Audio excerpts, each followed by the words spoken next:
कर्तव्ययोगी सारे साथियों को सादर प्रणाम और अपने सम्मानित जमाकर्ता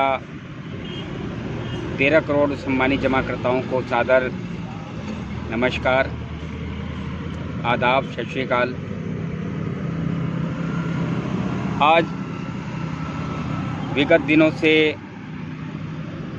विगत कई वर्षों से या दशकों से कहेंगे कि ये सहारा सेवी मैटर जो माननीय सुप्रीम कोर्ट में विचाराधीन है,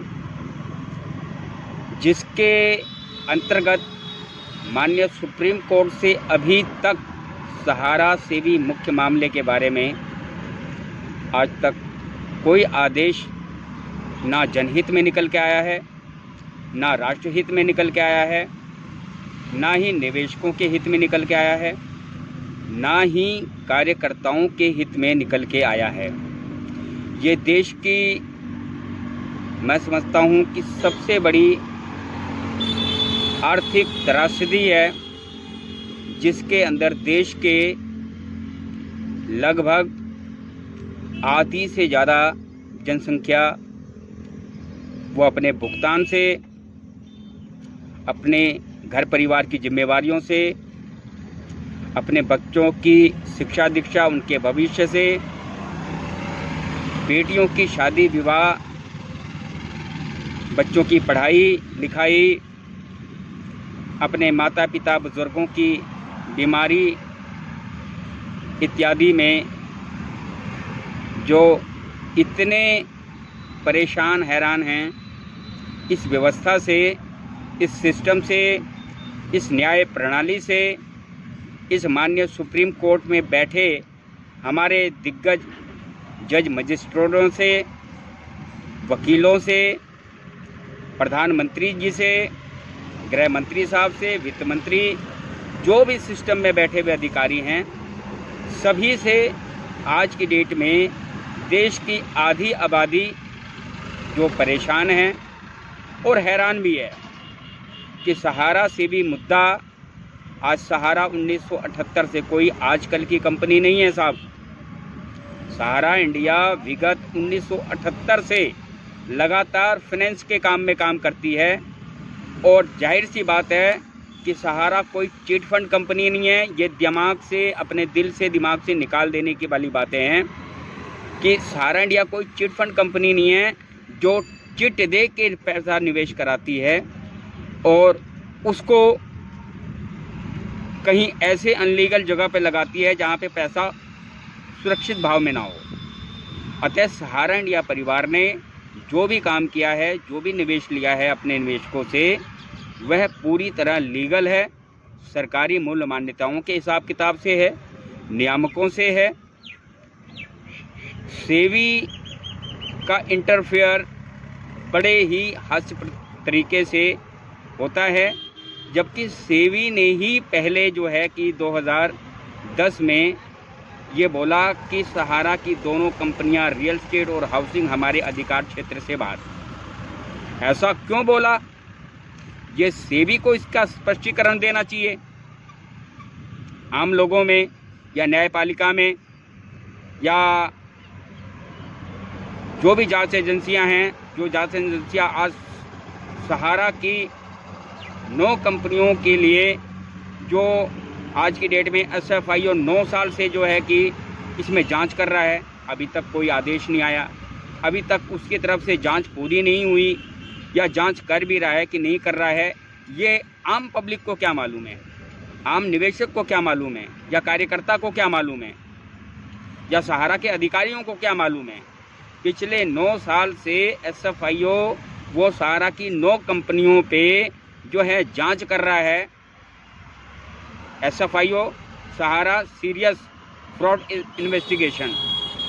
यानी कि जनता का दिल और दिमाग कहीं ना कहीं सिस्टम, सुप्रीम कोर्ट, ये हमारी न्यायिक व्यवस्था, सरकार, वित्त मंत्री, गृह मंत्री, ये सब कहीं ना कहीं हमारे करोड़ों निवेशकों का ध्यान, कार्यकर्ताओं का ध्यान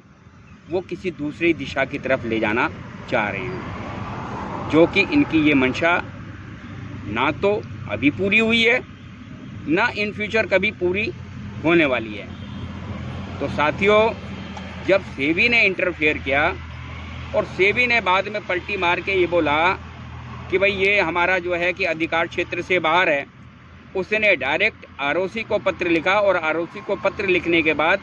ये आरओसी को आगाह किया कि सहारा की रियल एस्टेट और हाउसिंग नामक 2 कंपनियां जो अनलिस्टेड कंपनियां हैं और अनलिस्टेड कंपनियों पे हमारा कोई अधिकार नहीं होता। अतः हमको इसके बारे में रोशन लाल के द्वारा एक लिखित शिकायत मिली, जिसके अंतर्गत वो दोनों कंपनियों ने ओएफसीडी के माध्यम से करोड़ों निवेशकों से धन जुटाए हैं। वो आरओसी के पास लेटर गया और लेटर जाने के बाद आरओसी में और सेबी में क्या तालमेल हुआ या सिस्टम के अंदर क्या तालमेल हुआ कि ठीक उसके विपरीत सेबी जो है कुछ महीनों के बाद वो सहारा सेबी विवाद के मुख्य मामले में जो आरोपित दोनों कंपनियां थी, सहारा रियल एस्टेट हाउसिंग करके, वो दोनों कंपनियों पे अपना अधिकार क्षेत्र वो साबित करने की तरफ बढ़ जाता है। तो ये सारी चीज़ें कहीं ना कहीं सिस्टम को भ्रमित करता है, अधिकारियों को भ्रमित करता है, माननीय सुप्रीम कोर्ट को भी ये भ्रमित करता है और साथ में देश के करीबन आधी से ज़्यादा जनसंख्या को भ्रमित करता है, जिनका पैसा खून पसीने की कमाई का पैसा, वो मोची का पैसा, वो मूंगफली बेचने वाले का जो 5 किलो मूंगफली लेके रोड पे बैठ के और 2-2 10-10 रुपए की मूंगफली बेचता है, वो ऐसे लोगों का पैसा, दिहाड़ी मजदूर करने वालों का पैसा, 200-400 रुपये 500 रुपये की दिहाड़ी करने वाले, उनको सहारा इंडिया ने ये सिखाया कि आप भैया 10 रुपये 50 रुपये 20 रुपये 200 रुपये महीने का भी आप हमारे पास खाता खोल सकते हैं और अपनी जिम्मेवारियों का उससे निर्वाह कर सकते हैं। बच्चों की शादी ब्याह पढ़ाई लिखाई में सब जगह आपका पैसा ही एक ऐसी चीज़ है जो हर व्यक्ति को हर समस्या में, हर मुसीबत में, हर विषम परिस्थिति में उसके काम आती है। तो साहब, सहारा इंडिया ने अगर पैसा लोगों को जुड़ने के लिए उनको स्कीम दी, उनको सलाह दी, उनके घर घर जाके उनको समझाया, यही क्या गुनाह है? यही गुनाह है क्या सहारा इंडिया परिवार का? आप लोग मुद्दे को भटका रहे हैं, करोड़ों निवेशकों को का माइंड को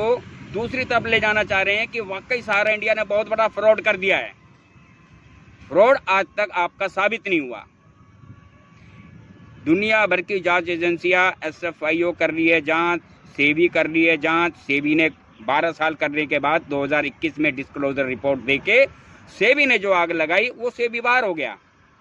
और सहारा सेबी एस्क्रो खाते में जो 25,000 या 28,000 या 30,000 करोड़ रुपया है वो ऐसा ब्लॉक करके चला गया कि ना वो निवेशकों को मिल रहा है, ना ही वो सरकारी आर्थिक व्यवस्था में काम आ रहा है, ना ही वो देश के काम आ रहा है, ना ही वो जमाकर्ता कार्यकर्ता के काम आ रहा है। ये क्या सिस्टम है साहब? ये लोगों को भ्रमित करना, लोगों को मूर्ख बनाना। सरकार, प्रधानमंत्री, वित्त मंत्री, गृह मंत्री, सेबी के जैसे दुनिया भर के नियामक, ये छोड़ दीजिए।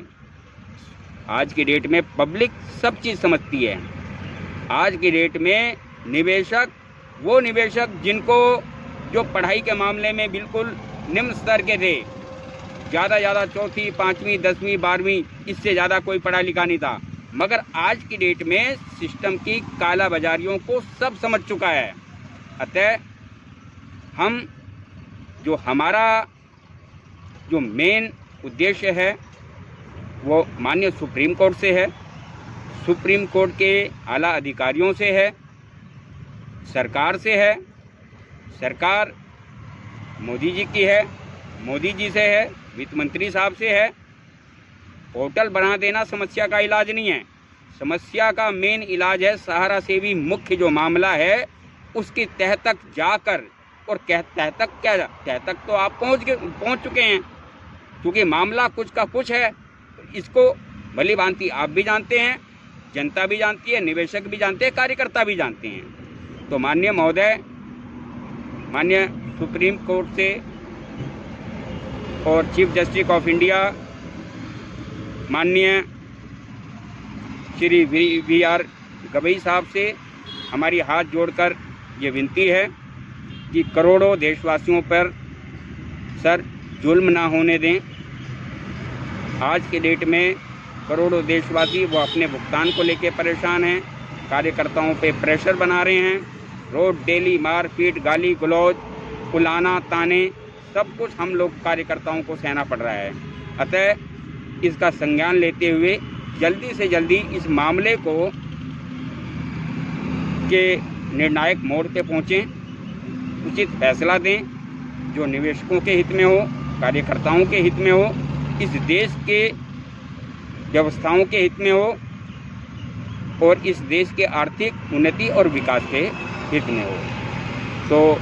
माननीय महोदय, मेरा यही और मेरा क्या,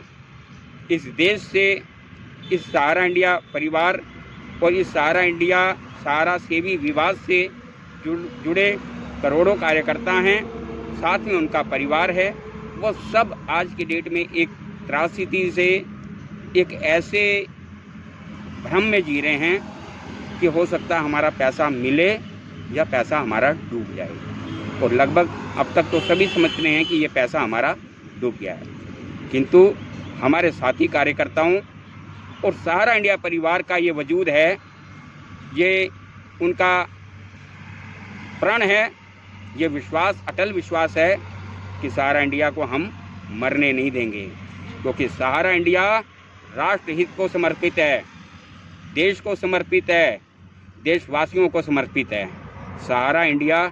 ना कभी झुका है, ना ही कभी झुकेगा महोदय। सहारा इंडिया अंतिम सांस तक लड़ाई लड़ेगा और सहारा के जो कर्तव्ययोगी कार्यकर्ता जो 14 लाख हैं, माना कुछ भ्रमित हो गए, कुछ ही भ्रमित हुए हैं, 1%, 2%,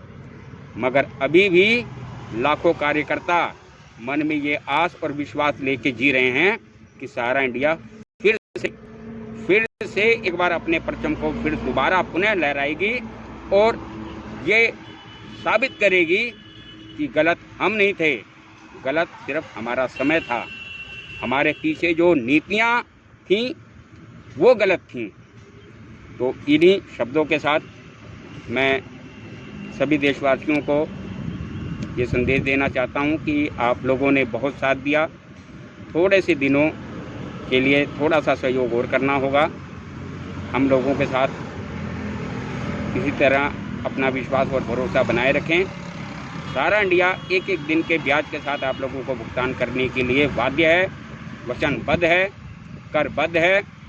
और सहारा इंडिया परिवार इसके माननीय सुप्रीम कोर्ट से भी हम अपील करते हैं कि माननीय महोदय इस केस को और अधिक ना खींचा जाए